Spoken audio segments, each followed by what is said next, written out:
LDO का chart आपके सामने ओपन है। 15 मिनट के टाइम फ्रेम में अगर हम LDO के प्राइस एक्शन को एनालाइज करें तो आप देख सकते हैं यहाँ पर हमारे सामने LDO ने काफ़ी बुलिश मूव लिया है। लेकिन क्या हम इस इंडिकेटर सेटअप की हेल्प से जो इस वक्त चार्ट पर अप्लाइड है इस अच्छे खासे बुलिश मूव को कैच कर सकते थे? तो बिल्कुल हम इस बड़े बुलिश मूव को इस इंडिकेटर सेटअप की हेल्प से बड़ी आसानी के साथ कैच कर सकते थे। जैसा कि आप देख सकते हैं ये बुलिश मूव यहाँ से शुरू हुआ। इससे पहले LDO की प्राइस मुसलसल एक डाउन ट्रेंड में थी। यहाँ पर आप इन हैकनाशी कैंडलस्टिक्स को गौर से देखें। प्राइस इन कैंडलस्टिक्स से नीचे है जबकि इन हैकनाशी कैंडलस्टिक्स का कलर रेड है और इनका साइज काफी बड़ा है। उसके बाद यहाँ पर आकर हमारे सामने एक बुलिश इनगल्फिंग कैंडलस्टिक पैटर्न बना है। यहाँ पर इस रेड बेरिश कैंडल को दूसरी ग्रीन बुलिश कैंडल ने मुकम्मल तौर पर अपने अंदर जज्ब कर लिया है। इसका मतलब है यहाँ पर जो भी सेलिंग प्रेशर था वो यहाँ मौजूद इस बुलिश कैंडल ने अपने अंदर अब्जॉर्ब कर लिया है। इसके बाद मुसलसल 4 बुलिश कैंडल्स देखने को मिली जो कि साइज में काफी बड़ी थी। उसके बाद अगर आप हैकनाशी कैंडलस्टिक्स पर गौर करें तो आप देख सकते हैं इनका साइज कम होना शुरू हो गया है और यहाँ पर आकर 2 ग्रीन हैकनाशी कैंडलस्टिक्स भी प्रिंट हुई हैं। तो यहाँ पर हम बहुत आसानी से कैंडलस्टिक पैटर्न और इंडिकेटर को देखते हुए ये अंदाजा लगा सकते हैं कि मार्केट का मोमेंटम शिफ्ट होने वाला है। उसके बाद इस गैप पर गौर करें। यहाँ पर कोई भी हैकनाशी कैंडलस्टिक्स प्रिंट नहीं हुई। जब भी आप इस तरह के गैप को देखें तो आप एंट्री लेने के लिए खुद को तैयार कर सकते हैं। तो इस गैप के बाद एक छोटे साइज की बुलिश हैकनाशी कैंडल प्रिंट हुई जिससे हमें मार्केट के मोमेंटम का अंदाजा हो गया कि मार्केट का मोमेंटम अब बुलिश साइड मुंतकिल हो गया है। उसके बाद आप देख सकते हैं बुलिश हैकनाशी कैंडलस्टिक्स साइज में बढ़ना शुरू हो गई। तो इस गैप के बाद अगर 3 बुलिश हैकनाशी कैंडलस्टिक्स बन जाती हैं तो हम एक लॉन्ग पोजीशन में एंटर हो सकते हैं। आप देख सकते हैं तीसरी कैंडल ने इस मूविंग एवरेज की रेजिस्टेंस को भी ब्रेक कर दिया है। तो अब हम बड़ी आसानी के साथ इसको देखते हुए एक लॉन्ग पोजीशन में एंटर हो सकते हैं। स्टॉप लॉस हमने इस लो के नीचे सेट करना है और टेक प्रॉफिट रिस्क की गई अमाउंट के 2 गुना।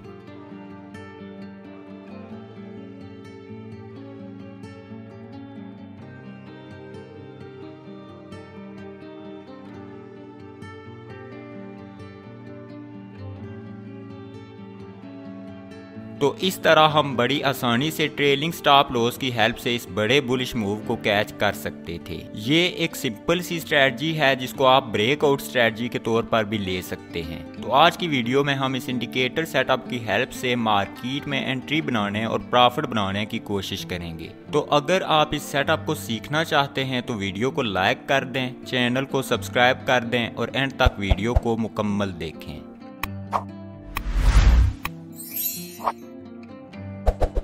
अब इस प्राइस एक्शन को जरा गौर से देखें। प्राइस इस मूविंग एवरेज लाइन से ऊपर है जो कि एक अप ट्रेंड की निशानदेही करती है। यहाँ पर हैकनाशी कैंडलस्टिक्स में हमें गैप देखने को मिला है, यानी यहाँ पर किसी किस्म की कोई भी हैकनाशी कैंडल प्रिंट नहीं हुई। इसके बाद लगातार 2 बुलिश हैकनाशी कैंडलस्टिक्स प्रिंट हुई जिसके बाद दोबारा हमें एक गैप देखने को मिला। अगर यहाँ तीसरी बुलिश हैकनाशी कैंडल प्रिंट हो जाती तो हम एक लॉन्ग पोजीशन में एंटर हो सकते थे, लेकिन ऐसा नहीं हुआ। उसके बजाय दोबारा हमें एक गैप देखने को मिला जिसके बाद रेड हैकनाशी कैंडलस्टिक्स प्रिंट होना शुरू हो गई। अब हम यहाँ लगातार 3 बेरिश हैकनाशी कैंडलस्टिक्स के प्रिंट होने पर एक शॉर्ट पोजीशन में एंटर नहीं हो सकते। उसकी वजह क्योंकि प्राइस अभी भी मूविंग एवरेज लाइन से ऊपर है, लेकिन जैसे ही यहाँ पर अगली बेरिश हैकनाशी कैंडलस्टिक प्रिंट हुई प्राइस ने मूविंग एवरेज की सपोर्ट को भी ब्रेक कर दिया और यूं ट्रेंड भी तब्दील हो गया। तो अब हम आसानी के साथ एक शॉर्ट पोजीशन में एंटर हो सकते हैं। स्टॉप लॉस हमने इस कैंडल जिसने सपोर्ट ब्रेक की है इसके हाई से थोड़ा सा ऊपर सेट कर देना है, जबकि टेक प्रॉफिट रिस्क की गई अमाउंट के 2 गुना रख देना है।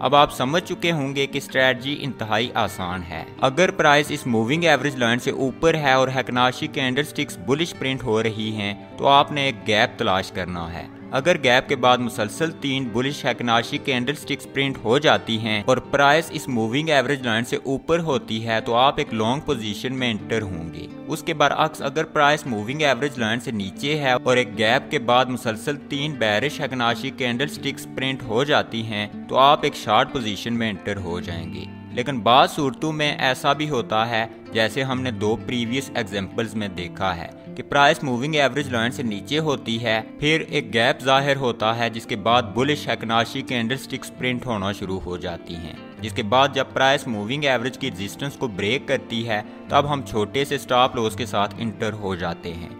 जैसा कि अब हम स्ट्रेटजी को मुकम्मल तौर पर समझ चुके हैं तो अब हम इस सेटअप को चार्ट पर ऐड कर लेते हैं और कुछ मुख्तलिफ एग्जांपल्स को देखते हैं। तो इंडिकेटर को चार्ट पर ऐड करने के लिए सिंपली आपने ट्रेडिंग व्यू की इंडिकेटर्स टैब में आना है और यहाँ सर्च बार में NSDT हेमा कैंडल्स टाइप कर देना है।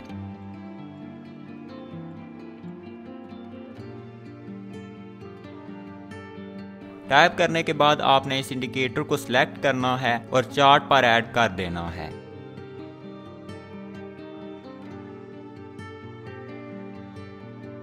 ऐड करने के बाद आपने इस इंडिकेटर की सेटिंग्स में आ जाना है। यहाँ पर आपने इस यूज गार्डियन कलर को अनचेक कर देना है और फिर नीचे आकर यहाँ पर इस मूविंग एवरेज लाइन की लेंथ को 100 से तब्दील कर देना है। उसके बाद आपने स्टाइल सेक्शन पर क्लिक करना है और बार कलर्स को अनचेक कर देना है और ओके पर क्लिक कर देना है। इस तरह यहाँ पर हमारा इंडिकेटर सेटअप मुकम्मल है।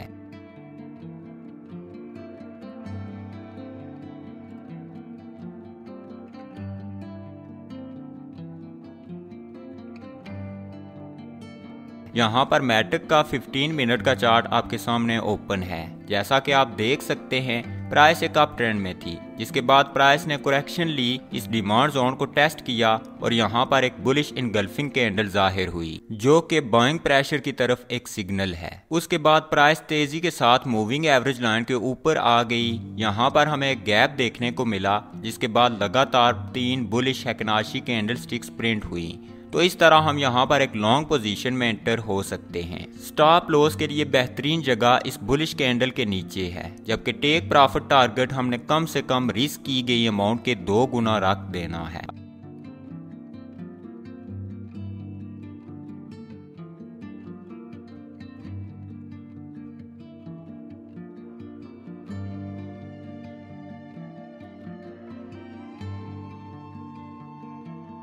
अगर आप price action plus candlestick patterns की थोड़ी बहुत भी समझ रखते हैं तो इस इंडिकेटर के इस्तेमाल से आप अपनी ट्रेडिंग को काफ़ी हद तक इम्प्रूव कर सकते हैं। आप इसे बैक टेस्ट कर सकते हैं और मुख्तलिफ स्ट्रैटजीज जैसे कि demand and supply, engulfing candle strategy और स्मार्ट मनी कॉन्सेप्ट्स के साथ कंबाइन करके इस्तेमाल कर सकते हैं। अगर आपने कुछ नया सीखा तो वीडियो को लाइक कर दें और चैनल को सब्सक्राइब कर दें। नेक्स्ट टाइम तक खुदा हाफिज़।